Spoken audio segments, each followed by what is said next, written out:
나착저 괴십괴, 곤회니 해대적 지방거. 요반도 결요 도화문구래, 제양아 간견니 제소 구랄 급통 방변번, 아취규 보안 판이 괜출거. 문팽지솔상. 괴장경천 종문 봉표 출래, 락제오 지리, 피니수포란. 내내 물검. 저준하신, 수지구주 지상나 개피체 편적 병자 세고 근년 증거, 알지일성, 소료별료, 상골두쇠 도적성음. 347개 공병잡료 만지, 홍적록 적백적, 피우충득 동도서에.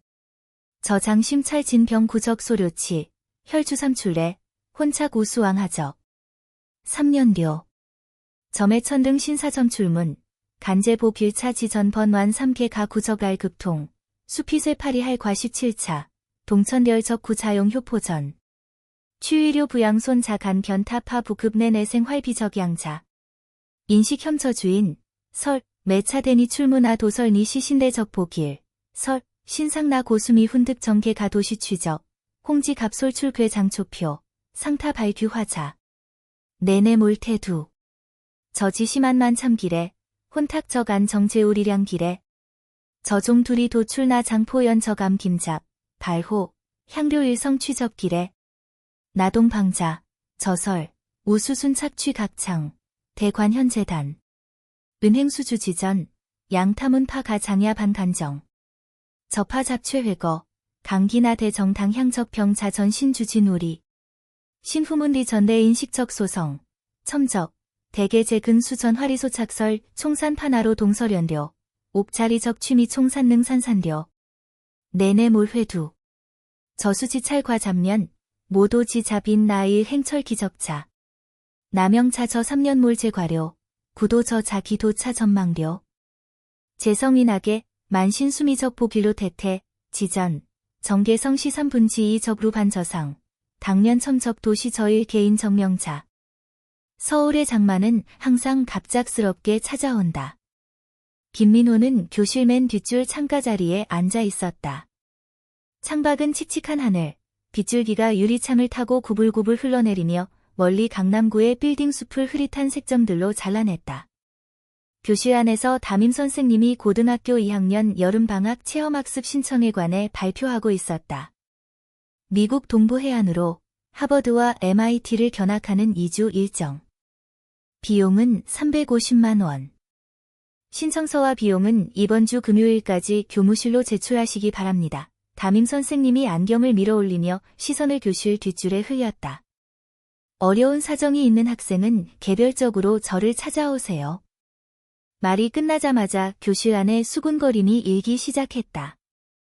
앞줄의 여학생들은 벌써 신나서 모여서 핸드폰을 뒤적이며 무슨 짐을 챙길지, 어느 호텔에 묵을지 의논 중이었다. 민호의 비스듬히 앞자리에 앉은 박준호가 돌아서며 적당한 목소리로 말했다. 주변 서너 줄은 다 들을 수 있을 정도로.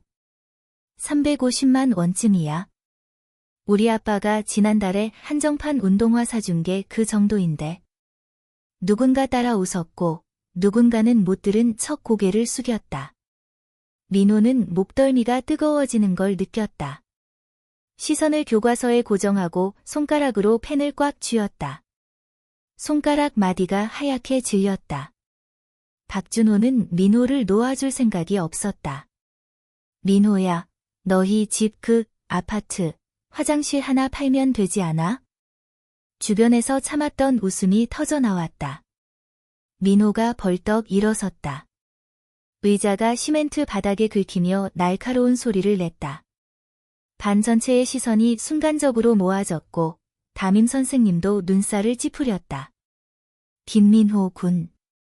화장실 다녀오겠습니다. 그는 의자를 밀치고 거의 도망치듯 교실을 뛰쳐나갔다. 복도는 텅 비어 있었고 끝에 있는 화장실 수도꼭지에서 물이 똑똑 떨어지고 있었다. 그는 차가운 타일 벽에 몸을 기대고 고개를 들었다. 천장의 형광등이 윙윙거리는 전류음을 내고 있었다. 엄마에게 어떻게 말해야 할지 막막했다. 350만 원, 어젯밤 엄마가 전화로 외삼촌에게 돈을 빌리려는 걸 들었다. 아빠 회사가 지난달에 자금줄이 끊겼고 은행에서 독촉 전화가 집 유선 전화로 걸려오고 있었다. 엄마는 목소리를 죽이고 있었지만 얇은 벽 하나 너머로 민호는 생생하게 들을 수 있었다. 더 앞서 석 달 전 엄마는 집이 좁다며 할머니를 남양 침실에서 쫓아내 복도 끝 2평 남짓한 다용도실에 밀어 넣었다. 어르신은 잠이 적으시니까 작은 방이 딱이에요. 게다가 정수가 손님 맞을 만한 응접실이 필요하잖아요. 회사 일 얘기할 때 너저분한 데서 하면 안 되잖아요. 엄마는 당당하게 말하며 아빠에게 할머니의 낡은 가죽 가방을 다용도실로 옮기라고 지시하고 할머니의 화장대를 밖으로 끌어내고 있었다. 어머니, 이해해 주세요. 정수 장사 잘 되면 더 큰 데로 이사 갈 테니까 그때는 남양 큰 방 하나 드릴게요. 할머니는 그때 거실 접이식 의자에 앉아 낡은 철제 상자를 무릎 위에 얹고 아무 말도 하지 않으셨다. 민호가 그날 학교에서 돌아왔을 때 할머니의 물건들이 복도에 쌓여 있었고 그 위에 녹슨 붉은 철제 상자가 놓여 있었다. 그는 엄마에게 달려가 따지려고 했지만 할머니가 그의 손목을 잡아당겼다. 민호야, 가지마. 할머니는 어디든 괜찮아. 하지만 내 엄마 요즘 스트레스 심하니까 말다툼 하지 마. 할머니의 손은 차가웠지만 꽉 쥐고 있었다. 민호는 할머니가 허리를 구부려 이불 보따리를 다용도실 안으로 옮기는 모습을 보며 목구멍에 쇳덩이가 걸린 듯했다. 그날 밤 민호가 다용도실 앞을 지나갈 때 문틈에서 희미한 불빛과 낮게 깔린 기침 소리가 새어나왔다. 그는 손바닥을 문짝에 대었다. 두드리지 않았다. 잠시 정적이 흐르더니 할머니가 조용히 흥얼거리는 노랫소리가 들렸다. 오래된 노래였다. 민호는 들어본 적이 없었다. 가락은 길고 흐릿하여 먼 곳에서 피어오르는 밥짓는 연기 같았다. 종이 울릴 때쯤 비는 그치지 않고 있었다. 민호는 우산이 없어서 가방을 머리에 이고 학교를 뛰쳐나가 2블록을 달려 버스 정류장 지붕 아래에 도착해서야 숨을 돌렸다. 교복 셔츠는 거의 다 젖어서 등에 달라붙어 차갑고 불편했다. 버스가 왔다. 교통카드를 찍고 뒷줄 창가 자리에 앉았다. 핸드폰이 진동했다. 엄마가 보낸 메시지였다. 방과 후 바로 집에 와. 밖에서 돌아다니지 마. 너희 아빠 오늘 접대석 있어서 저녁은 알아서 해결해. 답장하지 않고 화면을 잠그고 창밖을 바라보았다. 빗속의 서울은 물에 적신 유화 같았다. 색들이 흐릿하게 번져 경계를 알 수 없었다. 버스는 흔들리며 마포구의 좁은 골목길을 지나갔다. 양쪽에는 낡은 주택들이 빼곡히 늘어서 있었고 외벽 타일은 대부분 떨어져 나가 회색빛 시멘트가 드러나 있었다. 민호의 집은 4층에 있었다. 80년대에 지은 낡은 아파트로 방 2개에 거실 하나. 거실은 3인용 소파 하나 놓기에도 비좁았다. 아빠 김정수는 젊었을 때 중소기업 영업부에서 일하다가 지인과 함께 무역회사를 차렸다. 처음 몇 년은 꽤 돈을 벌어 지금의 아파트에 입주할 수 있었다. 하지만 최근 2년 사이 경기가 나빠지고 작년에 동업자가 손을 떼면서 남은 일은 정수가 혼자 감당해야 했다. 그런데 그것도 곧 한계에 다다르고 있었다. 열쇠로 현관문을 열었다. 현관 신발장 위에 뜯지 않은 편지들이 쌓여 있었다. 훑어보니 은행의 독촉장이었다. 거실 불은 꺼져 있었고 커튼은 쳐져 있어 방 안이 어둑했다. 엄마는 외출한 모양이었다. 최근 자주 나갔다. 투자자를 만나러 다닌다고 했지만 돌아올 때마다 표정은 나가기 전보다 더 어두웠다. 가방을 내려놓고 먼저 다용도실 문을 두드렸다. 할머니? 내가 왔어요. 대답이 없었다. 문을 열자 방은 텅 비어 있었다.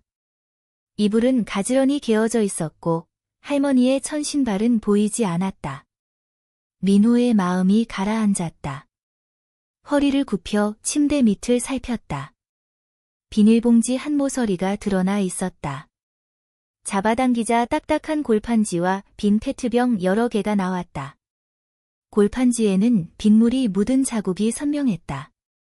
민호는 잠시 멈칫하다가 비닐봉지를 다시 침대 밑에 밀어 넣었다. 일어설 때 무릎이 접이식 침대 철제 프레임에 부딪혔지만 아프지 않았다. 그는 계단을 뛰어내려갔다. 비는 잦아들어 보슬비가 되었다. 바늘처럼 공중에 떠다녔다. 단지 뒷문으로 나가면 좁은 골목이 있었고 골목 양쪽에는 비슷한 낡은 건물들이 늘어서 있었다. 1층에는 작은 슈퍼마켓과 치킨집들이 들어서 있었다. 그는 골목을 따라 남쪽으로 걸어가다가 모퉁이를 돌자 쓰레기 재활용장 옆에 익숙한 모습이 보였다. 할머니는 색이 바랜 남색 외투를 입고 검은 머리핀으로 귀 뒤로 머리를 고정한 채 웅크리고 앉아 웅덩이에 굴러든 빈캔을 주우려고 하고 있었다. 움직임이 느렸다.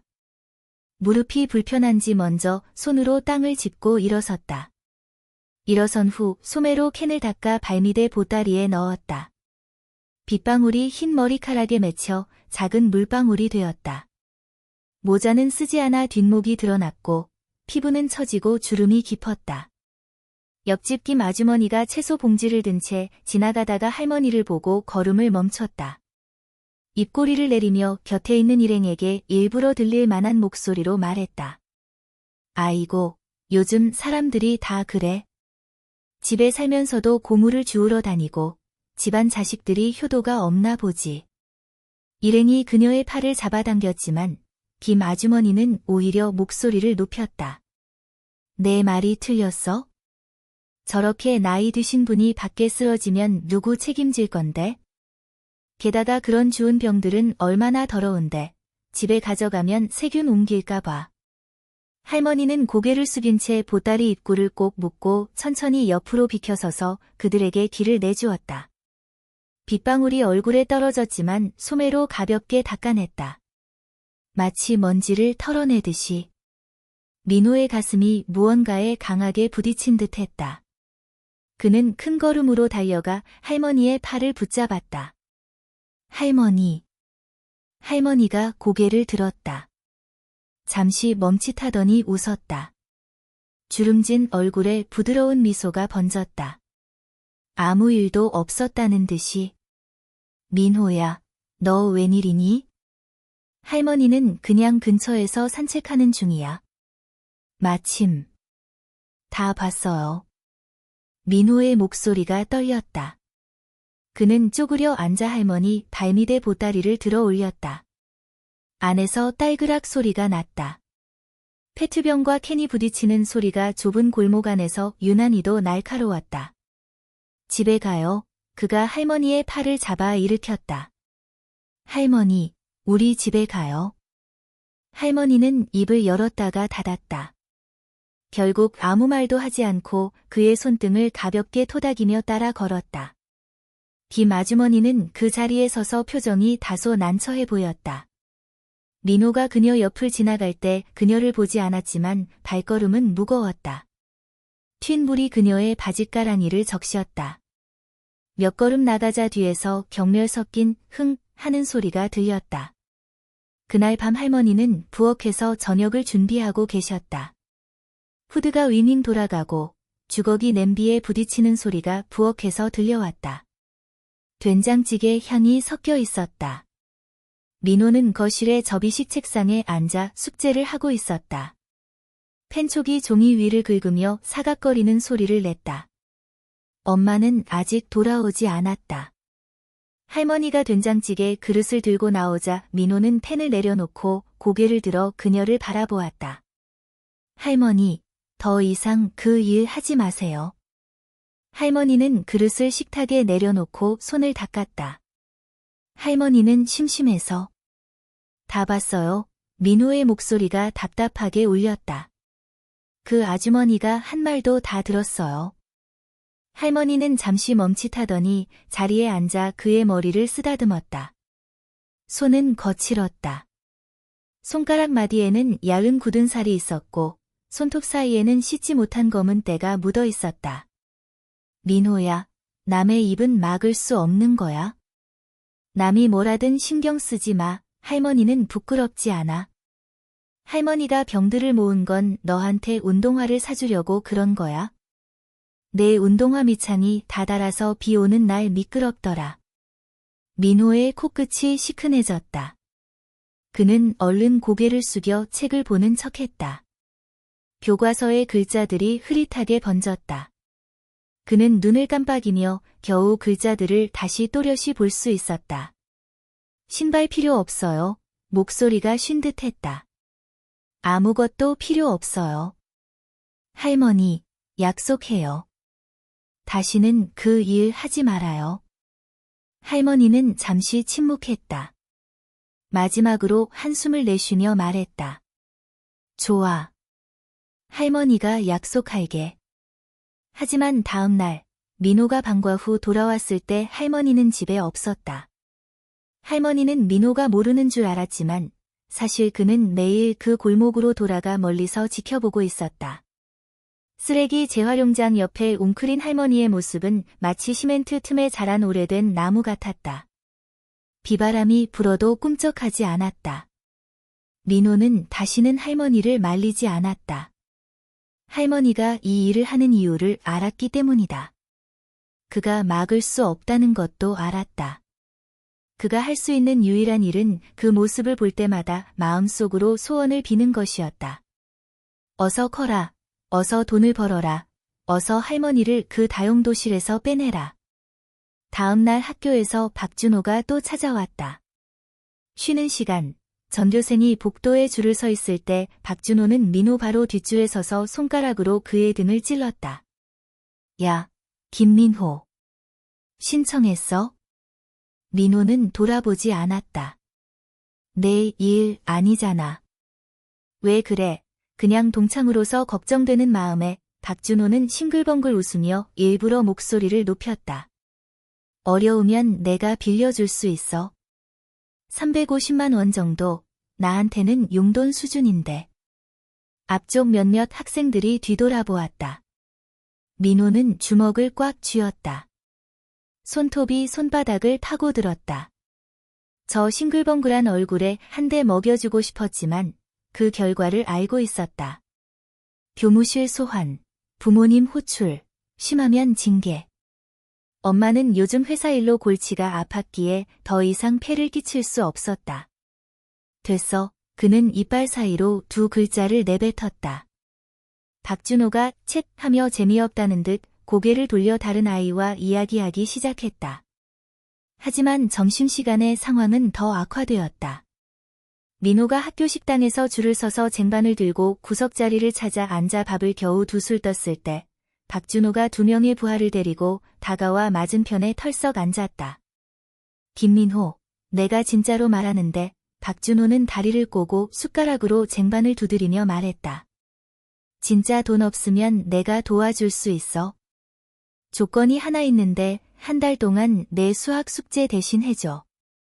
식당 안의 웅성거림이 순간적으로 작아진 것 같았다. 민호는 몇몇 시선이 등에 꽂히는 것을 느꼈다. 안 해. 꽤 고집이 세네. 박준호가 뒤로 기대며 말했다.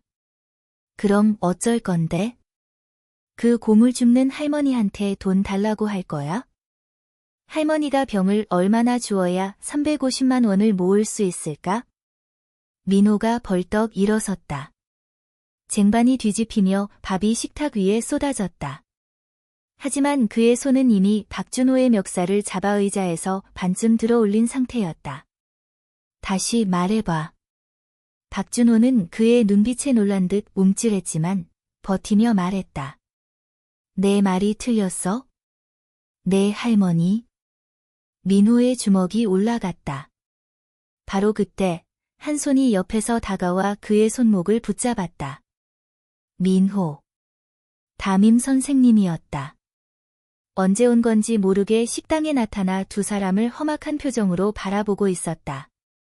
둘 다 나랑 교무실로 따라와. 그날 오후, 민호는 1시간 동안 벌서기를 당했고 각서를 썼다. 담임 선생님이 부모님께 전화를 했다. 엄마 이수진이 4시 반에 학교에 도착했고 두꺼운 화장품으로도 눈 밑에 거무스름한 그늘을 가릴 수 없었다. 교무실에서 이수진은 담임 선생님께 허리를 굽혀 사과하며 민호의 팔을 세게 꼬집었다. 이 애가 왜 이렇게 철없어? 내가 너 때문에 오후 내내 뛰어다녔는데 아냐? 내 아빠 회사 일도 골치 아픈데 너까지 말썽을 부리고. 민호는 고개를 숙인 채 팔이 따끔거렸지만 소리 한 번 내지 않았다. 시선은 엄마의 핸드백에 고정되어 있었다. 가방 모서리의 가죽이 달아하얗게 변해 있었다. 예전에는 이런 가방 절대 들고 다니지 않았는데. 집으로 돌아가는 버스 안에서 모자는 조용히 나란히 앉아 있었다.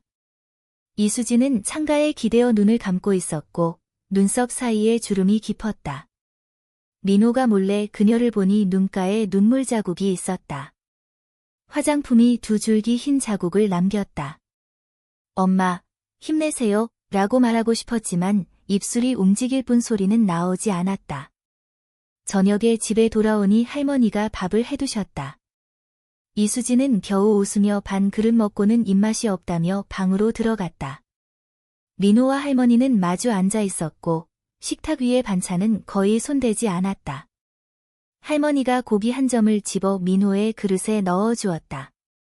민호야, 오늘 학교에서.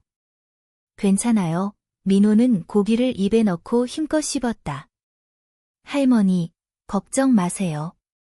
할머니는 잠시 그를 바라보더니 더 이상 묻지 않았다.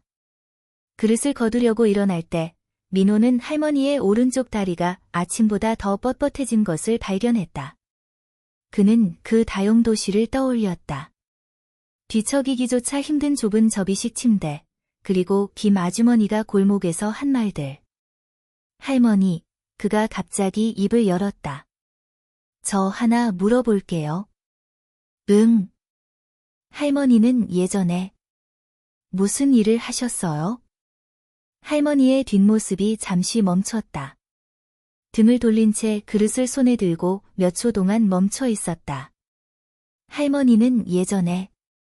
그녀가 돌아서며 얼굴에 다시 부드러운 미소를 띄었다. 음식점에서 좀 도왔지. 특별한 건 없어. 왜 이걸 묻니? 민호는 그녀의 눈을 응시했다. 할머니가 자신에게 알려주지 않은 무언가가 있다고 항상 느꼈다. 깊은 밤에 하는 전화들, 할머니가 자기가 잠들었다고 생각한 후 서랍을 뒤적이는 소리, 그리고 베개 밑에 있는 아무도 만지지 못하게 하는 낡은 철제 상자. 아니에요. 그가 고개를 숙였다. 그냥 궁금해서요. 그날 깊은 밤, 민호는 침대에서 이리저리 뒤척이며 잠들지 못했다. 거실에서 엄마가 전화하는 목소리가 들렸다. 끊어졌다 이어졌다. 목소리를 죽이고 있었지만 방음이 너무 나빴다. 며칠만 더 유예해주세요. 정수가 투자자를 만나러 다니고 있어요. 알아요, 알아요. 정 안 되면 제 귀금속이라도 팔아야죠. 전화가 끊겼다. 이어 억눌린 흐느낌이 들렸다. 민호는 이불을 머리 위로 뒤집었었다. 가슴 한복판이 막힌 듯 답답했다. 350만 원, 그는 머릿속으로 이 계산을 반복했다. 자기가 체험학습을 가지 않으면 이 돈을 아낄 수 있을까? 하지만 반의 42명 중 단 2명만 가지 않는다. 급식 지원을 받는 최은주도 어떻게든 돈을 모으고 있었다. 그가 몸을 돌려 벽을 향했다. 벽 너머는 다용도실이었다. 할머니도 아직 잠들지 않으셨을 것이다. 낮은 기침 소리가 들렸다. 이어지는 기침, 억지로 목소리를 죽인 듯 목구멍에 갇힌 소리였다. 다음 날 아침, 민호가 일어났을 때 할머니는 이미 외출하신 후였다. 식탁에 아침이 남겨져 있었다.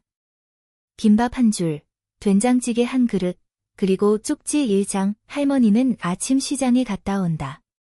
밥 먹고 학교 잘 다녀와. 그가 김밥을 한 입 베어 물었다. 속에는 계란과 시금치가 들어있었고 햄은 없었다. 요즘 집 반찬이 점점 더 푸성귀 위주로 변하고 있었다. 예전에는 할머니가 항상 고기를 넣어주셨는데 고등학생은 키가 크려면 고기를 많이 먹어야 한다고 하셨다. 밥을 먹고 세수를 하러 갔다. 다용도실 문이 꼭 닫히지 않고 한 줄기 틈이 벌어져 있었다. 그는 무언가에 이끌려 문을 밀었다. 접이식 침대 위에 이불이 가지런히 개어져 있었다. 베개 옆에는 그 낡은 철제 상자가 놓여 있었다. 암적색 페인트는 군데군데 벗겨져 검게 변한 철판이 드러나 있었다. 민호는 잠시 망설이다 손을 내밀어 상자를 들어 올렸다. 상자는 잠기지 않았다. 걸쇠를 열자 안에는 낡은 벨벳 천이 깔려 있었고 그 위에 누렇게 변한 사진 2장과 열쇠 한 쌍이 놓여 있었다. 사진 속에는 젊은 할머니가 한복을 입고 호화로운 한정식 식당 입구에 서 있었다. 뒤에는 금박 간판이 반짝였다. 옆에는 양복을 입은 젊은 남자가 서 있었고 자신감 넘치는 미소를 지었다. 민호가 사진을 뒤집었다. 연필로 한 줄이 적혀 있었다. 1987년 남산한정식 개업. 그는 그 글자를 오랫동안 응시했다. 남산한정식. 어렸을 때 아빠가 한 번 언급한 적이 있었다. 80년대 서울에서 가장 유명한 한정식집 중 하나라고, 많은 정치인과 재계 인사들이 찾았다고. 하지만 나중에 어째서인지 문을 닫았고 주인도 행방불명되었다고. 그는 사진을 다시 뒤집어 젊은 할머니의 얼굴을 자세히 살펴보았다. 그 얼굴은 지금과 완전히 달랐다. 눈썹과 눈매에 기계가 넘쳤고 입꼬리는 살짝 올라가 있었으며 턱은 당당하게 들어 올려져 있었다. 지금의 그에게서는 전혀 상상할 수 없는 기세가 묻어났다. 할머니가 그 식당의 주인이셨다고? 손가락이 벨벳 천 아래로 더 내려갔다. 천 밑에는 여러 장의 종이가 더 있었다. 맨 위는 누렇게 변한 예금 통장이었고 금액란에 적힌 0의 개수를 세던 민호의 손이 떨리기 시작했다. 그 밑에는 신탁 문서가 있었고 수익자 이름란에 김민호가 적혀 있었다. 서명일은 그가 태어난 해였다. 그는 자신의 이름을 오랫동안 응시했다. 시간이 흘러 문틈에서 비스듬히 들어온 빛이 그 종이 위에 닿아 김민호 세 글자를 환히 비췄다. 그는 철제 상자를 원래 자리에 돌려놓고 조용히 문을 닫았다. 복도에 서서 깊게 숨을 몇 번 들이쉬었다. 심장이 북소리처럼 요동쳤다. 자기와 2미터도 떨어지지 않은 곳에 16년 동안 누워있던 엄청난 비밀을 우연히 발견한 것 같았다. 그날 밤과 후 그는 바로 집으로 가지 않고 남산 기슭으로 돌아갔다. 그 거리는 많이 변해 있었다. 예전 노점들은 대부분 철거되고 그 자리에 커피 체인점과 패션 부티크가 들어서 있었다. 하지만 그는 한 바퀴 돌아 한 노후 건물 2층 외벽 모서리에서 간판에 가려진 바랜 간판 한 조각을 발견했다. 남산한정식 5글자 중 남과 식만 겨우 알아볼 수 있었다. 간판의 나무 테두리는 썩었지만 조각 문양은 여전히 정교하여 당시의 정성을 엿볼 수 있었다. 그는 건물 아래에 오래 서 있었다. 지나가던 한 노인이 그가 계속 고개를 들어 쳐다보는 것을 보고 멈춰서서 아 하고 소리쳤다. 젊은이, 이 곳을 아나? 민호가 고개를 돌렸다. 할아버지, 이 가게를 아세요? 노인이 눈을 가늘게 뜨고 기억을 더듬었다. 알지, 30여 년 전만 해도 이곳은 대단했어. 주인장 성이 최 씨였는데 만든 신설로는 서울에서 둘째가라면 서러워할 정도였지. 여기서 밥 한 끼 먹으려면 한 달 전에 예약해야 했어. 아쉽지만. 무슨 일이 있었나요? 아쉽게도 무슨 일인지 가게가 문을 닫았어. 주인장도 사라졌지. 노인이 고개를 저으며 걸어갔다. 들어보니 그녀가 키워낸 제자들이 나중에 각자 가게를 열어서 다들 크게 성공했다더라. 한우그룹 박성환 회장, 들어봤을 거야? 바로 그녀의 제자야. 민호는 그 자리에 멈춰 서서 가슴속에서 무언가가 치밀어 오르는 것을 느꼈다. 그는 핸드폰을 꺼내 남산한정식을 검색했다. 몇 개의 오래된 뉴스 기사와 커뮤니티 게시글이 나왔다. 80년대 말의 신문 스크랩, 미식가들이 쓴 회고록, 그리고 3년 전 게시글 하나. 제목은 남산한정식 최 사장님을 찾습니다. 스승님께서 병환으로 마지막 인사를 이었다. 작성자 아이디를 보니 박성환이었다. 박성환. 대한민국 외식업계의 전설적인 인물, 아시아 전역에 체인점을 둔 재벌, 수천억 자산가. 그가 할머니를 스승님이라 부른다. 민호는 화면을 오랫동안 응시했다. 손가락이 통화 버튼 위에서 망설이다 결국 누르지 않았다. 핸드폰을 주머니에 넣고 버스 정류장으로 뛰어갔다. 집에 가서 직접 할머니께 물어봐야 했다. 그는 집으로 뛰어와 숨을 헐떡이며 다용도실 문을 열었다. 할머니는 침대에 앉아 빨래를 개고 계셨다. 그가 땀을 뻘뻘 흘리며 뛰어들자 할머니가 놀랐다. 민호야? 무슨 일이야? 할머니, 그가 헐떡이며 핸드폰 화면을 내밀었다. 이거. 할머니 맞아요?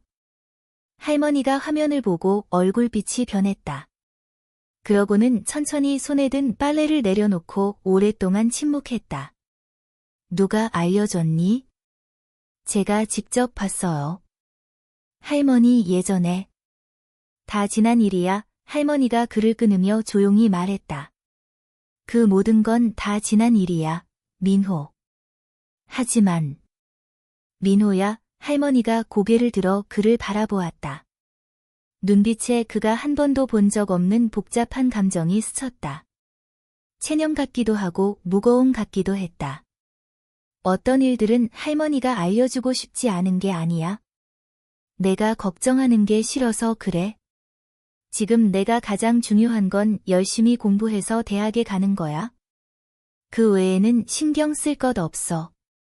내일 체험학습 신청서를 내야 해요. 민호가 불쑥 말했다. 자신도 이 말을 할 줄 몰랐다. 350만 원. 엄마가 그 일 때문에 밤마다 울어요. 아빠 회사는 거의 버티기 힘들어요. 할머니, 만약에. 그는 말을 멈췄다. 자신이 무슨 말을 하고 있는지 깨달았다. 할머니에게 숨겨온 마지막 카드를 꺼내라고 요구하고 있는 것이었다. 갑자기 부끄러움이 밀려와 고개를 숙이고 주먹을 꽉 쥐었다. 죄송해요, 할머니. 제가 그런 말. 할머니가 일어나 그 앞으로 걸어왔다. 손을 들어 그의 뺨을 쓰다듬었다. 그날 골목에서처럼 손바닥은 거칠지만 따뜻했다. 민호야, 그녀가 조용히 말했다. 할머니를 믿니? 민호가 고개를 들어 그녀를 바라보았다. 희미한 불빛 아래 할머니의 눈은 불이 타오르는 듯 반짝였다. 믿어요. 그럼 먼저 자러 가. 할머니가 웃으며 그를 밖으로 밀어냈다. 내일은 학교에 가고 신청서도 내고 나머지는 할머니가 해결할게.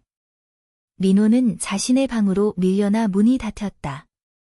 그는 문짝 뒤에 서서 다용도실 쪽에서 철제 상자가 열리는 소리, 열쇠가 부딪히는 맑은 소리, 그리고 전화번호를 누르는 소리를 들었다. 할머니의 목소리는 낮아서 무슨 말을 하는지 들을 수 없었다. 단 몇 개의 단어만 간신히 들렸다. 성환아. 스승님이야. 내일. 그는 문짝에 귀를 대고 서서 심장이 가슴을 뚫고 나올 듯 뛰었다. 다음 날은 금요일, 신청 마감일이었다. 민호는 하루 종일 넋이 나간 듯 했다. 수업 시간의 필기도 엉망이었다. 박준호는 더 이상 그를 괴롭히지 않았지만 가끔 의미심장한 눈빛을 보냈다. 마치 오늘 어떻게 신청서를 내나 보자는 듯이. 오후 마지막 수업이 끝나고 담임 선생님이 교단에서 말했다. 신청서와 비용은 오늘까지입니다. 내일 제출하신 분은 인정되지 않습니다. 민호는 자리에 앉아 움직이지 않았다. 가방 안에는 빈 신청서가 들어 있었다. 아침에 나올 때 오랫동안 망설이다 결국 넣었다. 하지만 350만 원, 그는 지금까지 한 푼도 보지 못했다. 김민호. 그가 고개를 들었다. 담임 선생님이 그의 앞에 서 있었다. 내 신청서는? 어려운 사정이 있으면 말해. 담임 선생님의 말투는 비교적 부드러웠다. 하지만 정안되면 이번은 포기하는 게 낫겠다. 다음에도 기회는? 선생님. 교실 문에서 목소리가 들렸다. 민호가 고개를 돌렸다. 온몸이 굳었다. 할머니가 문가에 서 계셨다. 오늘은 짙은 갈색 정장 재킷을 입고 머리를 단정히 뒤로 넘겨 은색 비녀로 고정했다. 발에는 반짝이는 검은 구두를 신고 있었다. 완전히 다른 사람이 되어 있었다. 교실에 남아있던 학생들이 모두 쳐다보았다. 박준호가 막 문으로 나가려다 이 광경을 보고 발걸음을 멈췄다. 민호가 일어섰다. 할머니? 어떻게 오셨어요? 할머니는 그에게 대답하지 않고 곧장 담임 선생님 앞으로 걸어가 주머니에서 봉투를 꺼내 두 손으로 건넸다. 선생님, 민호 체험학습 비용입니다. 350만 원, 세어보세요. 담임 선생님은 잠시 멈칫하다 봉투를 받아 열었다. 안에는 새 지폐 다발이 은행띠지로 묶여 있었다. 세어보고 고개를 끄덕였다. 맞아요. 그럼 신청서는? 민호가 황급히 가방에서 신청서를 꺼내 건넸다. 담임 선생님이 받아 접수란에 서명하고 도장을 찍었다. 됐습니다. 김민호 군, 신청 완료. 교실이 몇 초 동안 조용해졌다. 그러고는 몇몇 학생들이 와 하고 탄성을 내질렀다. 박준호의 표정이 여러 번 변하더니 입을 열다가 닫았다. 결국 아무 말도 하지 못하고 돌아서서 나갔다. 그의 뒤를 따르던 두부하도 얼굴을 마주보다가 슬쩍 빠져나갔다. 민호가 할머니 곁으로 다가가 목소리를 낮췄다. 할머니, 이 돈 어디서? 집에 가서 말해. 할머니가 그의 손을 가볍게 치고 몸을 돌려 밖으로 걸어 나갔다. 등은 꼿꼿했고 걸음걸이는 흔들림이 없었다. 복도를 지날 때 몇몇 저학년 학생들이 본능적으로 길을 비켜주었다. 민호가 그 뒤를 따라 걸으며 온 학교 사람들이 자신들을 보고 있는 듯한 느낌을 받았다. 집으로 돌아가는 길, 민호는 궁금한 게 가득했지만 할머니는 말하지 않았다. 집에 가서 말하자 며 입을 열지 못하게 했다. 둘이 버스를 타고 마포구로 돌아와 골목에서 수십 미터 걸었을 때 뒤에서 경적 소리가 들렸다. 좁은 골목으로 검은색 벤츠 세단이 들어왔다. 차체가 너무 넓어 거의 골목을 채울 듯했다. 차가 할머니 옆에 멈췄고 뒷문이 열리자 짙은 회색 양복을 입은 중년 남자가 빠르게 걸어 나왔다. 50세쯤, 머리는 빗질해 흩날림이 없고 허리는 곧게 폈다. 그가 할머니를 보자 걸음을 멈추고 깊게 허리를 숙여 인사했다. 스승님. 민호의 눈이 휘둥그레졌다. 그 남자를 본 적이 있었다. TV에서였다. 대한민국 최고의 외식기업 한우그룹 회장 박성환. 그의 한식당 체인점은 전국에 걸쳐 있었고 경제 채널에서 인터뷰가 자주 나왔다. 그러나 지금 대한민국 외식업계를 주름잡는 이 남자가 좁은 골목에 서서 짙은 갈색 정장을 입은 할머니를 향해 허리를 숙여 스승님이라 부르고 있었다. 응, 성환 왔구나. 할머니의 말투는 평범했다. 마치 동네 후배가 놀러 온 듯이. 올라가서 얘기하자. 또 한 대의 차가 골목으로 들어왔다. 이번엔 은색 렉서스였다. 문이 열리고 흰색 정장을 입은 중년 여성이 내렸다. 단발머리에 정교한 화장을 했다. 민호는 그녀가 서울의 고급 한식당 몇 곳의 창업주 이미숙임을 알아봤다. 지난달 한 요리 예능에서 심사위원으로 출연했었다. 그녀의 식당은 청담동에 있었고 1인당 최소 50만 원, 예약은 반년을 기다려야 했다. 스승님, 그녀도 허리를 숙여 인사했다. 그리고 세 번째 차, 롤스로이스가 골목으로 천천히 들어오자 이웃들이 모두 창밖으로 고개를 내밀었다. 문이 열리고 금태 안경을 쓴 60대 남자가 내렸다. 디테일이 살아있는 짙은 남색 양복을 입고 있었다. 민호는 그를 몰랐지만 가슴에 달린 배지에 대한변호사협회 마크가 있었다. 최 선생님, 남자가 할머니께 걸어가 두 손으로 그녀의 손을 잡았다. 30년 만이군요. 할머니가 고개를 끄덕였다. 다들 올라가자. 골목에서 얘기할 때가 아니야. 민호가 맨 뒤를 따라 걸으며 머리가 완전히 굳어버린 듯 했다. 그는 기계적으로 4층을 올라 현관문을 열었다. 엄마 이수진이 마침 방에서 나오고 있었다. 손에 핸드폰을 들고 얼굴은 창백했다. 방금까지 이리저리 전화를 돌려 돈을 빌리려고 했던 참이었다. 문 앞에 우르르 사람들이 서 있는 것을 보고 그녀가 멈칫했다. 이분들은... 그녀가 금태 안경 남자를 바라보며 갑자기 얼굴빛이 변했다. 박 변호사님? 박 변호사가 그녀에게 정중히 고개를 끄덕이고 모두 할머니를 따라 거실로 들어갔다. 거실이 너무 작아 소파에는 3명만 앉을 수 있었고 나머지는 서 있었다. 이수진이 손이 덜덜 떨리는 접이식 의자를 가져왔다. 김정수가 마침내 침실에서 나왔지만 얼굴은 잿빛이었고 구석에 서서 아무 말도 할 수 없었다. 뼈가 빠져나간 듯 했다. 할머니가 소파에 앉으셨다. 자태가 우아했고 등은 꼿꼿했다.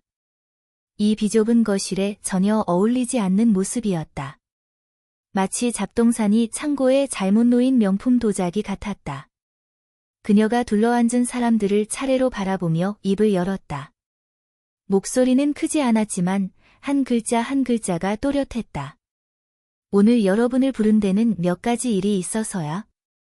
박성환이 즉시 한 걸음 앞으로 나섰다. 스승님, 말씀하세요. 할머니가 민호를 한번 바라보았다. 첫째, 내 손자 김민호의 학비와 유학 경비는 내 신탁기금에서 지급한다. 성환아, 내가 알아서 해줘. 네, 스승님. 둘째, 할머니가 외투 주머니에서 그 낡은 철제 상자를 꺼내 열고 벨벳천 아래에서 깔끔하게 접힌 종이 한 장을 꺼내 펼쳤다. 그것은 직권이었다. 남산 그 건물의 직권이 내 손에 있어. 당시 양도수속이 불완전했기에 법적으로 나는 여전히 소유자야. 박 변호사, 이건 처리해줘. 박 변호사가 직권을 자세히 살펴보고 고개를 끄덕였다. 법적으로 문제없습니다. 즉시 권리 확정 절차를 개시하겠습니다. 건물은 노후했지만 입지 가치가 극히 높아 현재 시가로 감정하면 대지 가치만 200억 원대입니다. 이수진이 구석에 서서 얼굴이 새하얗게 질렸다. 입술이 부들부들 떨렸다.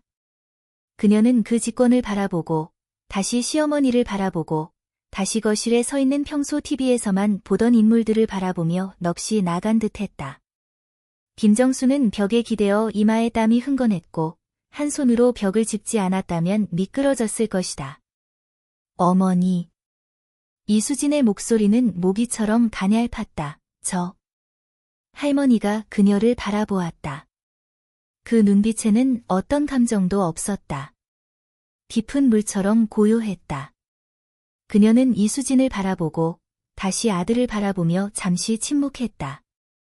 수진아, 3달 전에 내가 집이 좁다며 나를 다용도실로 옮기라고 했지. 할머니의 말투는 어떤 기복도 없었다. 그때 난 아무 말도 안 했어. 정수가 내 아들이니까 그를 곤란하게 하고 싶지 않았어.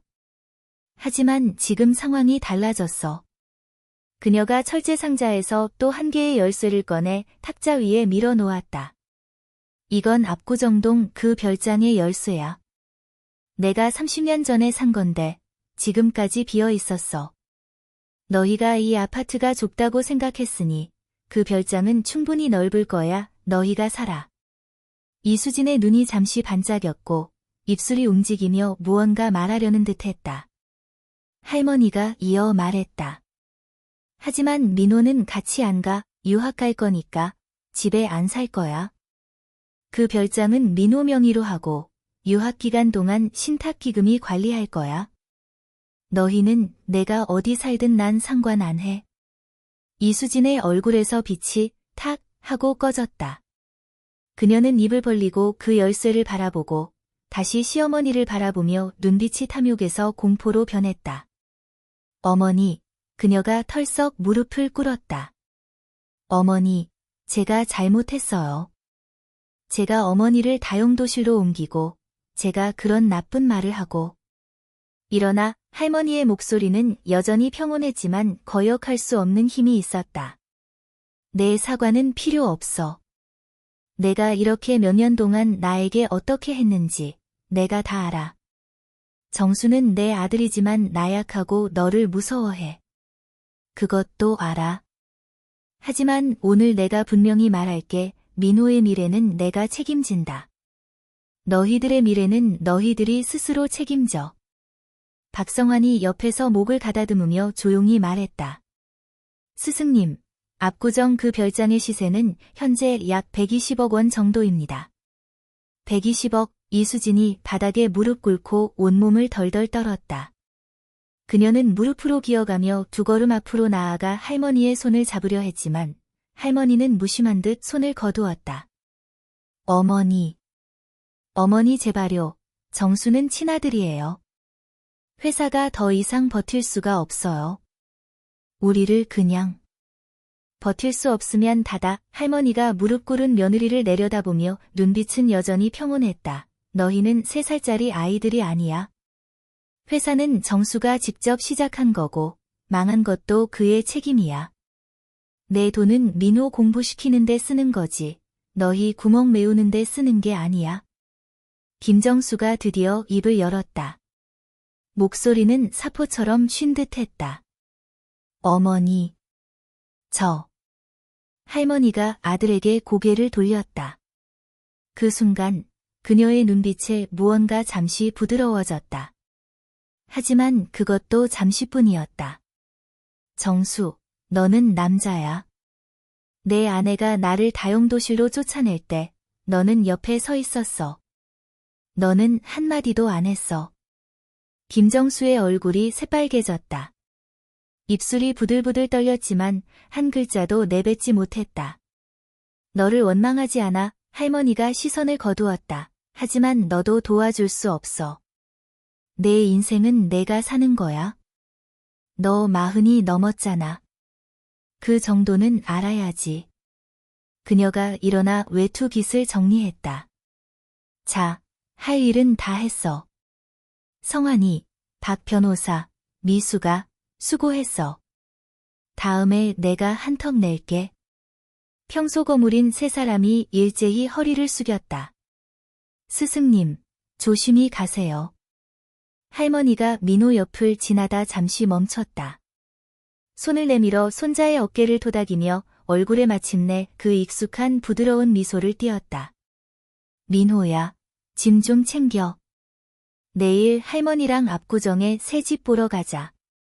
고등학교 졸업하면 어느 나라로 유학하고 싶은지 말해. 민호는 입을 벌렸지만 목구멍에 솜이 가득 찬 듯 한 글자도 나오지 않았다. 눈시울이 뜨겁게 달아올랐고 눈물이 멈추지 않고 흘러내렸다. 할머니가 손을 내밀어 그의 얼굴을 닦아주었다. 움직임은 매우 가볍고 느렸다. 어렸을 적처럼. 울지 마, 그녀가 웃으며 말했다. 할머니가 말했잖아. 나머지는 내가 해결할게. 할머니가 언제 너에게 거짓말했니? 박성환이 옆에서 바라보며 눈시울도 붉어졌다. 그가 민호에게 다가가 어깨를 토닥였다. 얘야, 내 할머니는 나를 주방 보조에서 제자로 받아주셨고 10년 동안 기술을 가르쳐 주셨어. 할머니가 없었으면 지금의 나도 없었어. 열심히 공부해서 할머니를 실망시키지 마. 이미숙도 다가와 민호의 손에 명함 한 장을 쥐어주었다. 앞으로 무슨 일 있으면 이 번호로 전화해. 내 할머니의 제자는 곧 내 가족이야. 민호가 그 명함을 쥐고 손가락이 떨렸다. 이미숙의 식당은 들어봤다. 서울 상류층이 예약 경쟁을 벌이는 곳. 그런데 지금 그녀가 이 비좁은 거실에 서서 자기 할머니에게 허리 숙여 스승님이라 부르고 있었다. 박 변호사가 마지막으로 나가며 문 앞에서 돌아서서 할머니를 바라보았다.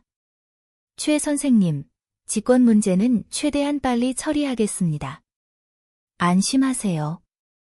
30년 전 그 함정, 제가 뒤집어 드리겠습니다. 할머니가 가볍게 고개를 끄덕였다. 수고했어. 문이 닫혔다. 거실에는 네 사람만 남았다.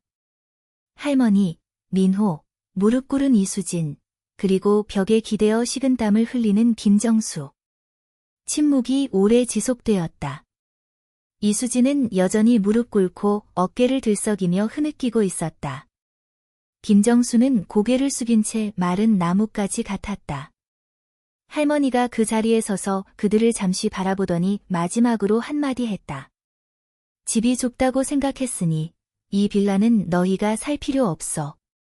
그녀는 몸을 돌려 민호의 손을 잡고 밖으로 걸어 나갔다. 민호야, 가자. 할머니가 밥 사줄게. 오늘은 먹고 싶은 거 아무거나 말해. 민호는 할머니에게 이끌려 현관을 지나갔다. 뜯지 않은 독촉장 더미, 엄마의 울부짖음, 아빠의 침묵하는 뒷모습을 지나쳤다. 그는 돌아보았다. 이수진이 무릎 꿇고 손을 내밀며 얼굴의 화장이 다 번져 눈물과 파운데이션이 뒤섞여 얼굴 전체에 번져 있었다. 민호. 엄마 대신 할머니께. 문이 닫혔다. 계단의 음성인식 등이 켜지며 희미한 불빛이 할머니의 꼿꼿한 뒷모습을 비췄다. 그녀는 한 손으로 민호를 잡고 다른 한 손으로 난간을 짚으며 계단을 내려갔다. 한 걸음 한 걸음이 흔들림 없었다. 4층, 3층, 2층, 1층. 단위문을 밀치자 밖에 비는 이미 그쳐 있었다. 노을이 구름 틈으로 스며들어 골목 전체를 금빛으로 물들이고 있었다. 쓰레기 재활용장 옆 웅덩이는 하늘빛을 반사해 반짝였다. 할머니가 손을 놓고 단위문 앞에 서서 깊이 숨을 들이쉬었다. 그러고는 민호를 돌아보며 웃었다. 그 미소에는 30년 동안 짊어졌던 짐을 마침내 내려놓은 듯한 해방감이 스며 있었다. 민호야, 그녀가 말했다. 할머니는 젊었을 때 특히 고집이 셌어. 가게를 닫은 후 그 많은 세월 동안 온갖 고생을 다 겪으면서도 한 번도 고개 숙인 적 없었어. 나중에 내가 태어나고 나서는 더더욱 그런 일들을 알려주면 안 된다고 생각했어. 내가 나쁜 길로 빠질까봐, 게으름 피울까봐. 하지만 지금 생각해보니 할머니가 너를 속인 것도 잘못이었어. 그녀가 손을 내밀어 민호의 머리를 쓰다듬으며 다정한 눈빛을 보냈다. 자, 뭐 먹을래? 민호의 눈물은 여전히 흐르고 있었지만 입꼬리는 이미 올라가 있었다. 그는 힘껏 얼굴을 문지르며 말했다. 할머니가 해주시는 밥, 뭐든지. 할머니가 웃음을 터뜨렸고 그 웃음소리는 골목에 멀리 퍼져나갔다. 집에 가자. 할머니가 신설로 해줄게. 그날 밤 민호는 식탁에 앉아 부엌에서 앞치마를 두른 할머니가 분주히 움직이는 모습을 바라보았다. 냄비는 보글보글 끓고 있었고 향기가 거실 가득 퍼졌다. 할머니가 그 옛날 노래를 흥얼거렸고 가락은 길고 흐릿하여 먼 곳에서 피어오르는 밥 짓는 연기 같았다. 민호가 핸드폰을 꺼내 박준호가 보낸 메시지를 보았지만 답장하지 않았다. 반 단체 톡방은 난리였다. 누군가 골목에 롤스로이스가 멈춘 사진을 찍어 올렸고 박성환을 알아본 사람도 있었고 김민호 할머니가 도대체 누구야라는 질문이 올라왔다. 그는 핸드폰을 식탁 위에 엎어두고 부엌에서 바라보이는 할머니의 뒷모습을 올려다보았다. 기름 연기가 피어올라 흰 머리카락을 야른 흰 안개 속에 감쌌고 그 모습은 오래된 수목화 같았다. 그는 그 헌 포대기를 떠올렸다. 오늘 아침 할머니가 외출하기 전 다용도실 침대 밑에서 그 헌 포대기를 꺼냈다. 민호는 그때 대수롭지 않게 여겨 고물 담는 봉투인 줄 알았다. 나중에야 알았다. 그 포대기 안에는 신탁 문서, 직권, 열쇠 1개, 그리고 낡은 은행카드가 들어있었다. 그 카드의 등급은 나중에 검색해보니 전국 소지자가 1,000명도 안 된다고 했다. 연회비만 수천만 원. 고물을 줍던 할머니가 헌포대기에서 온 가족을 떨게 만든 블랙카드를 꺼냈다. 민호가 고개를 숙여 팔짱에 얼굴을 묻었다. 어깨가 가늘게 떨렸다. 우는 건지 웃는 건지 알 수 없었다. 부엌에서 할머니의 목소리가 들렸다. 민호야, 그릇 좀 갖다 줄래? 그가 고개를 들고 대답했다. 네. 창밖에 서울은 등불이 하나둘 켜지고 있었다. 마포구의 낡은 건물들이 어둠 속에서 부드러운 윤곽을 드러내며 집집마다 창문에서 따뜻한 노란빛이 흘러나왔다. 민호가 부엌으로 걸어가 찬장에서 흰 자기 그릇 2개를 꺼내 가스레인지 옆에 놓았다. 할머니가 돌아서서 그를 바라보며 웃었다. 눈가에 주름이 겹겹이 쌓여 활짝 핀 국화 같았다. 가서 앉아 있어. 금방 될 거야. 민호가 고개를 끄덕이며 식탁으로 돌아가 앉았다. 부엌에서 뜨거운 김이 피어올랐고 소고기와 버섯의 구수한 향기가 섞여 퍼졌다. 갑자기 배가 고팠다. 매우 고팠다. 그는 젓가락을 들고 할머니가 냄비를 들고 나오시길 기다렸다. 그가 오랫동안 기다려온 마침내 허리를 펼 수 있는 그 밤을. 끝. 문팽지솔상. 괴장병천 종문 봉표 출래, 락제오지리, 피니수포란. 내내 물검. 저준하신, 수지구주 지상나 계피체 편적 병자 세고 근년 증거, 알지일성, 소료별료, 상골두쇠 도적성음. 347개 공병잡료 만지, 홍적록 적백적, 피우충득 동도서회. 저장심찰 진병 구적 소료치, 혈주삼출래, 혼착 우수왕하적. 3년료. 점해천 등 신사점 출문, 간제보 길차 지전 번완 3개 가구적알 급통, 수피쇠파리할 과시 7차, 동천열적 구자용 효포전. 취의료 부양손 자간 견타파 부급내 내생 활비적양자. 인식혐처 주인, 설, 매차대니 출문하 도설니 시신대적 보길, 설, 신상나 고수미 훈득 정계 가도시 취적, 홍지 갑솔출 괴장초표, 상타 발규 화자. 내내 몰태두. 저지시만만 참기래, 혼탁저간 정제우리량 기래. 저종두리 도출나 장포연 저감 김잡, 발호, 향료일성 취적 기래. 나동방자, 저설, 우수순 착취 각창, 대관현재단.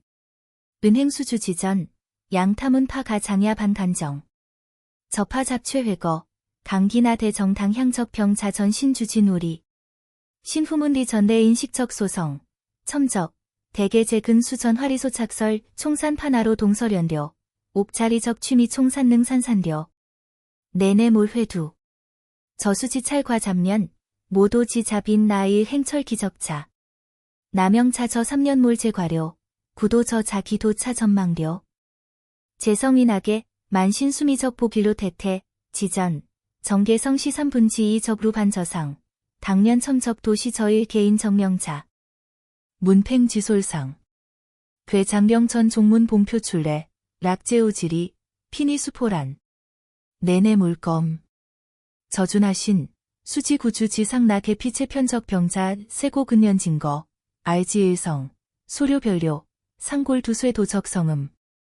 347개 공병잡료 만지, 홍적록 적백적, 피우충득 동도서회. 저장심찰 진병 구적 소료치, 혈주삼출래, 혼착 우수왕하적. 3년료. 점해천 등 신사점 출문, 간제보 길차 지전 번완 3개 가구적알 급통, 수피쇠파리할 과시 7차, 동천열적 구자용 효포전. 취의료 부양손 자간 견타파 부급내 내생 활비적양자. 인식혐처 주인, 설, 매차대니 출문하 도설니 시신대적 보길, 설, 신상나 고수미 훈득 정계 가도시 취적, 홍지 갑솔출 괴장초표, 상타 발규 화자. 내내 몰태두. 저지시만만 참기래, 혼탁저간 정제우리량 기래. 저종두리 도출나 장포연 저감 김잡, 발호, 향료일성 취적 기래. 나동방자, 저설, 우수순 착취 각창, 대관현재단.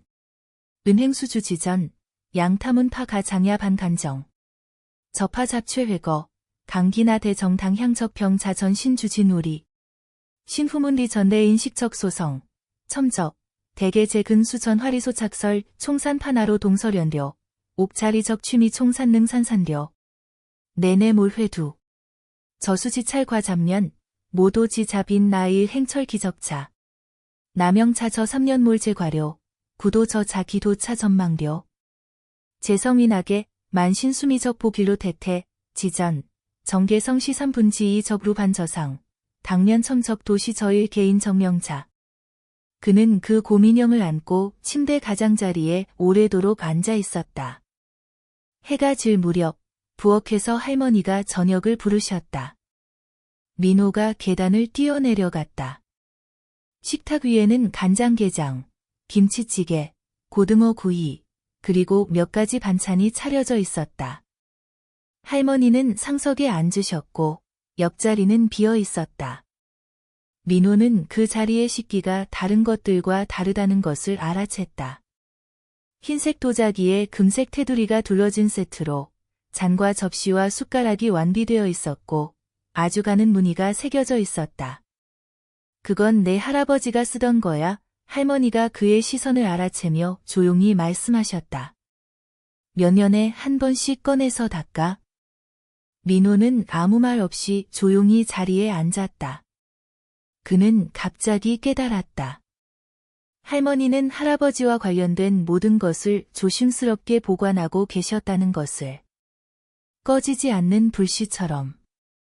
그 철제 상자, 그 낡은 간판, 이 식기 세트, 이 집 모두가 불씨였다. 그리고 그는 그 불씨가 전해져야 할 사람이었다. 그날 저녁 식사 후 민호는 할머니와 함께 거실에서 TV를 보았다. 할머니는 소파에 기대어 무릎 위에 얇은 담요를 얹은 채 언제 잠드셨는지 모르게 깊이 잠들어 있었다. 숨결은 평온하고 길었고 흰 머리카락이 소파 쿠션 위로 흩어져 있었다. 온몸이 놀라울 정도로 고요했고 심지어 연약해 보이기까지 했다. 민호는 살금살금 담요를 덮어드리고 TV를 끄고 소파 반대편에 앉았다. 창밖으로 한강변의 불빛이 하나둘 켜지기 시작했다. 반짝이는 별들처럼 이어져 하나의 빛의 강을 이루었다. 그는 이렇게 높은 곳에서 서울의 밤을 내려다본 적이 없었다. 그 불빛들 사이에서 그는 마포구 쪽을 알아보았다. 거기는 낮고 빽빽한 낡은 건물들이 있는 곳, 그가 16년 동안 살았던 곳이었다. 그는 다용도실의 접이식 침대를 떠올렸다. 희미한 20와트 전구, 빗속에서 캔을 줍던 할머니의 뒷모습. 그런 다음 그는 옆에서 잠든 할머니를 바라보고 다시 유리창 너머로 반짝이는 별빛을 바라보며 이 16년 동안의 모든 억울함이 이 순간에 가라앉는 것을 느꼈다. 월요일 아침, 민호가 학교로 돌아갔다. 교실에 들어서자 원래 시끌벅적하던 교실이 몇 초 동안 조용해졌다. 몇몇 여학생들이 고개를 들어 그를 쳐다보다가 다시 얼른 고개를 숙였다. 몇몇 남학생들이 인사를 했고 평소보다 훨씬 조심스러운 목소리였다. 박준호는 자기 자리에 앉아 민호가 들어오자 바로 시선을 창밖으로 돌렸고 귀밑이 붉어졌다. 민호는 신경 쓰지 않고 자기 자리로 걸어가 앉았다. 가방을 내려놓자마자 짝꿍 최은주가 다가와 작은 목소리로 말했다. 민호야, 토요일에 아빠가 TV 뉴스에서 내 할머니 봤다고 했어. TV, 민호가 잠시 멈칫했다. 응응, 경제 채널. 남산 나변적 낡은 건물 소유권이 바뀌었다는 뉴스였는데 사진도 나왔어. 그 남산한 정식 간판 우리 할머니가 예전에 거기서 드셨다며 한눈에 알아봤어. 최은주의 눈이 반짝였다. 그러니까 내 할머니가 진짜 민호가 고개를 끄덕였다. 최은주가 숨을 들이쉬며 뒤로 젖혀졌다. 세상에. 민호야, 너 너무 숨긴 거 아니야? 나도 방금 알았어. 민호가 솔직하게 말했다. 수업종이 울리고 담임 선생님이 교실로 들어왔다. 민호는 담임 선생님이 자신을 몇 번 더 쳐다보는 것을 알아챘다. 그 시선에는 뭔가 표현하기 어려운 것이 섞여 있었다. 약간 어색하고 또 약간 긴장된. 첫 수업이 끝나자 담임 선생님이 그를 복도로 불렀다. 김민호 군, 담임 선생님이 말을 골라서 조심스럽게 꺼냈다. 지난 주일은 선생님이 좀 급하게 처리했던 것 같아. 필요하면 학교에서 심리상담 지원을 해줄 수도 있는데. 괜찮아요, 선생님, 민호가 정중히 답했다. 전 괜찮아요. 담임 선생님은 더 말하려다가 결국 고개를 끄덕이고 그의 어깨를 토닥이며 돌아갔다.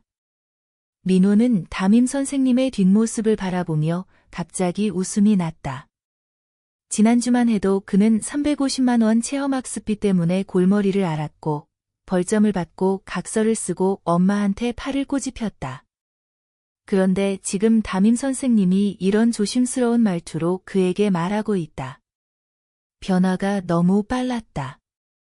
마치 꿈인 것처럼. 하지만 그는 이게 꿈이 아니라는 것을 알고 있었다. 주머니에는 별장 열쇠가 들어있었고 핸드폰에는 박성환과 이미숙의 명함이 저장되어 있었다. 그리고 할머니는 바로 지금 집에서 박 변호사와 함께 그 재벌을 고소할 계획을 논의 중이셨다. 오후 체육시간 자유활동 때 민호는 운동장 가장자리의 긴 의자에 앉아 햇볕을 쬐고 있었다. 박준호는 멀리 농구 골대 밑에 서서 두 명의 부하와 이야기하고 있었고 수시로 이쪽을 흘끗 쳐다보았다. 민호는 박준호가 오늘 새 운동화를 신었다는 것을 알아챘다. 한정판 그거였다. 하지만 평소처럼 여기저기 자랑하지는 않았다. 잠시 후 박준호가 갑자기 농구 골대 쪽에서 걸어와 민호 옆에 앉았다. 두 사람은 말없이 앉아 있었고 약 1분 동안 침묵이 흘렀다. 토요일에 아빠한테 가서 내가 한 말 전해줬어. 박준호가 마침내 입을 열었다. 응. 아빠가 박성환 회장님한테 직접 연락하겠다고 했어. 박준호가 잠시 멈추더니 말을 이었다. 그리고 나한테 너랑 잘 지내라고 했어. 건드리지 마. 그런 뜻이 아니라 배워라. 그런 뜻이래. 민호가 고개를 돌려 그를 바라보았다. 박준호의 얼굴이 약간 붉어졌고 입술은 일자로 굳어 있었다. 이 말을 꺼내는데 엄청난 힘이 들었던 것 같았다. 뭘 배우라고? 민호가 물었다. 나도 몰라. 대충. 너무 잘난 척하지 말라는 뜻인가 봐. 박준호가 어깨를 으쓱였다. 두 사람이 모두 웃었다. 그날 밤과 후 민호는 평소처럼 버스를 타고 마포구로 돌아갔다. 하지만 그는 그 낡은 아파트로 가지 않고 새 정거장을 더 지나 남산 기슭 그 거리에서 내렸다. 남산한 정식의 낡은 간판이 완전히 드러나 있었다. 인부들이 간판 전체를 떼어내 보수 공방으로 보냈고 2층 외벽은 방수 공사가 진행 중이었다. 몇몇 디자이너들이 건물 아래에 서서 도면을 두고 논의하고 있었다. 민호가 다가가자 그들이 원래 목조 구조를 유지한다. 80년대 전체 스타일을 복원한다. 최 선생님이 직접 디자인을 확정하신다. 고 말하는 것이 들렸다. 그중 한 디자이너가 민호를 알아봤다. 저번에 별장에서 본 그였다. 김민호 군? 안녕하세요. 민호가 정중히 인사했다. 할머니 정말 대단하시네요. 디자이너가 웃으며 말했다. 30년 만에 다시 문을 여시면서 원형 그대로 복원하라고 하시더라고요. 저희가 현대식으로 개조하자고 했더니 정훈이가 당년 했던 그대로라고 하셨어요. 민호가 웃었다. 우리 할머니는 원래 그래요. 그는 건물 아래에 잠시 서서 2층에서 작업 중인 인부들을 올려다보았다. 1년 후면 이 가게가 다시 문을 열 것이다. 할아버지 당년 적심혈, 할머니가 30년 동안 지켜온 불씨가 마침내 다시 타오를 것이다. 핸드폰이 울렸다. 민호가 받았다. 할머니였다. 민호야, 오늘 방과 후야? 네, 남산에 와 있어요. 마침 잘 됐다. 돌아오는 길에 마포 그 아파트에 잠깐 들러 할머니의 목소리는 평온했다. 남은 물건들 좀 가져오렴. 그곳은 이제 다시 안 갈 거야. 민호가 잠시 침묵했다. 그럼 아빠랑 엄마는요? 전화 너머가 잠시 조용해졌다. 내 아버지가 오늘 아침에 전화해서 할머니가 말씀하셨다. 주말 내내 생각했나 봐. 결국 이혼하기로 했대. 회사는 접고 빈손으로 나와서 구로 쪽에 원룸을 얻고 새 일자리를 찾을 거래. 민호가 핸드폰을 쥔 손을 살짝 움켜쥐었다. 그는 그날 그 비좁은 거실에서 아빠가 벽에 기대어 땀을 흘리던 모습을 떠올렸다. 그리고 어머니. 라는 말이 목구멍에 걸려 나오지 않던 그 목소리. 아빠를 원망하세요? 그가 물었다. 아니, 할머니가 바로 대답하셨다. 그는 내 아버지이자 내 아들이야. 반평생을 나약하게 살다가 이제야 제대로 한번 결정한 거니까 내가 기뻐해야지. 그럼 엄마는, 내 말은 이수진 씨는? 그녀가 어제 17번 전화했어. 할머니의 말투는 무심했다. 한 번도 안 받았어. 민호는 아무 말도 하지 않았다. 그는 그날 엄마가 무릎 꿇고 손을 내밀던 모습을 떠올렸다. 눈물과 파운데이션이 범벅이 된 얼굴, 절망. 그는 아주 오래전 엄마가 자신에게 웃어주던 때도 떠올렸다. 초등학교 때 전교 1등을 했을 때, 할머니가 아직 남양 침실에 계실 때 그 웃는 얼굴들은 지금 생각하면 흐릿해서 남의 기억 같았다. 민호야, 할머니가 전화 너머로 그를 불렀다. 집이 오늘 비었을 거야. 물건 가지러 갈 때 그녀를 봐도 말다툼 하지 마. 네. 그녀가 뭘 달라고 해도 주지 마. 네. 됐다. 끊자. 할머니가 떡볶이 하고 있어. 돌아오면 딱 맞게 따뜻한 거 먹을 수 있어? 네. 전화가 끊겼다. 민호가 핸드폰을 주머니에 넣고 깊게 숨을 들이쉰 후 버스 정류장으로 걸어갔다. 마포구 그 낡은 아파트는 여전했다. 복도의 음성인식 등이 고장난 것도 그대로였다. 민호는 어둠 속에서 더듬으며 4층으로 올라가 열쇠로 문을 열었다. 방 안에는 짙은 담배 냄새가 배어 있었다. 이수진이 거실 접이식 책상에 앉아 있었고, 앞에는 반병의 소주와 빈 잔이 놓여 있었고, 재떨이에는 담배꽁초가 가득했다. 그녀가 고개를 들어 민호를 보았다. 흐릿한 눈에 잠시 빛이 스쳤지만 곧바로 꺼졌다. 민호. 민호는 현관에 서서 아무 말도 하지 않았다. 그는 엄마의 모습을 바라보았다. 머리는 헝클어져 있었고 얼굴은 부어 있었으며 눈화장은 번져 검푸른 얼룩이 되어 있었다. 핸드백은 발밑에 버려져 있었고 지퍼가 열려 안에 든 물건들이 바닥에 흩어져 있었다. 내 아빠가 나를 버렸어. 이수진의 목소리는 심하게 쉬어 있었다. 어젯밤에 짐 싸서 나갔어. 회사 접고 집도 반납하고 앞으로 각자 살겠다고. 민호는 그녀를 바라보며 갑자기 낯설게 느껴졌다. 석 달 전, 바로 이 여자가 이 자리에 서서 당당하게 할머니의 물건들을 밖으로 옮기라고 지시했다. 어르신은 잠이 적으시니까 작은 방이 딱이에요. 라고 말할 때 그 목소리는 그렇게 확신에 차 있었다. 마치 모든 것이 자기 손아귀 위에 있는 것처럼.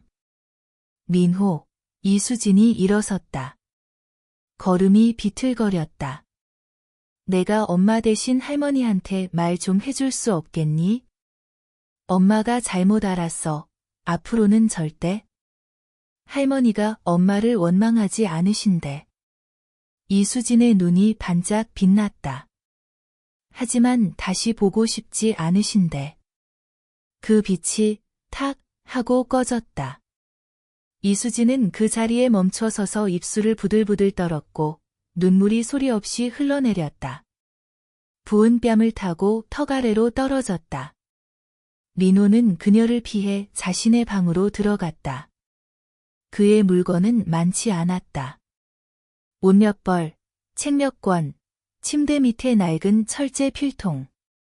옷을 개어 가방에 넣고 서랍을 열어 필기도구를 꺼내다가 손가락이 한 장의 사진에 닿았다. 초등학교 6학년 때 찍은 사진이었다. 사진 속에서 그는 가운데 서 있었고 왼쪽에는 아빠, 오른쪽에는 엄마, 할머니는 맨 뒤에 서서 반쪽 얼굴을 내밀고 웃고 있었다. 그의 할머니는 아직 남양침실에 계셨고 회사는 아직 망하지 않았으며 아빠는 주말마다 온 가족을 데리고 한강변에 자전거를 타러 갔었다. 그는 그 사진을 오래도록 바라본 후 가방 안쪽 주머니에 넣었다. 방에서 나왔을 때 이수진은 여전히 그 자리에 서 있었다. 그녀는 더 이상 아무 말도 하지 않고 벽에 기대어 서 있었다. 마치 물기가 모두 빠져나간 마른 나뭇가지처럼. 민호는 현관으로 걸어가 신발을 신고 문을 열었다. 엄마. 이수진이 갑자기 고개를 들었다. 술 좀 적게 드세요. 민호는 돌아보지 않았다. 위에 안 좋아요. 문이 닫혔다. 복도의 음성인식 등이 이번에는 켜졌다. 희미한 불빛 아래에서 민호는 가방을 메고 계단을 내려갔다. 4층, 3층, 2층, 1층. 단위문을 밀치자 밖은 이미 어두워져 있었다. 마포구의 가로등이 하나둘 켜져 있었고 따뜻한 노란빛이 아스팔트 위에 퍼져 있었다. 그는 문 앞에 서서 깊게 숨을 들이쉰 후 버스 정류장으로 걸어갔다. 핸드폰이 또 울렸다. 이번에는 할머니가 보낸 음성 메시지였다. 터치하자 할머니의 목소리가 스피커에서 흘러나왔다. 민호야, 떡볶이 다 됐다. 제일 큰 그릇에 담아뒀으니 얼른 와. 배경음으로 주걱이 냄비에 부딪히는 맑은 소리와 할머니가 흥얼거리는 노랫소리가 들렸다. 그 옛날 노래, 가락은 길고 흐릿하여 먼 곳에서 피어오르는 밥 짓는 연기 같았다. 민호가 핸드폰을 주머니에 넣고 발걸음을 재촉했다. 버스 안은 사람이 많지 않았다. 그는 맨 뒷줄 창가 자리에 앉아 창밖의 서울 야경을 바라보았다. 한강은 어둠 속에서 흐르고 있었고 양쪽의 불빛이 수면에 비쳐 무수한 별빛으로 부서졌다. 고저부동적 건물들이 버스 창밖을 스쳐 지나갔다. 어떤 것은 환하게 불이 켜져 있었고 어떤 것은 어두웠으며 어떤 것은 공사 중이었고 어떤 것은 이미 버려져 있었다. 그는 할머니가 하신 말씀을 떠올렸다. 정훈이가 당년 했던 그대로. 할아버지는 더 이상 이 세상에 계시지 않았다. 하지만 할머니는 그가 남긴 모든 것을 지켜오셨다. 가게, 집, 냄비, 그릇, 그리고 그 철제 상자 속에 담긴 그에 대한 모든 기억의 조각들. 30년 동안 할머니는 폐허에서 자란 나무 같았다. 뿌리는 어둠 속에 깊이 박혀 있었지만 가지와 잎은 항상 빛이 드는 방향으로 뻗어 있었다. 민호는 가방을 가슴에 안고 좌석에 기대어 눈을 감았다. 이 길은 멀었다. 하지만 종점에는 따뜻한 떡볶이 한 그릇이 있었고 그를 기다리는 할머니가 있었으며 언제나 열려있는 한 선의 문이 있었다. 그는 전혀 서두르지 않았다.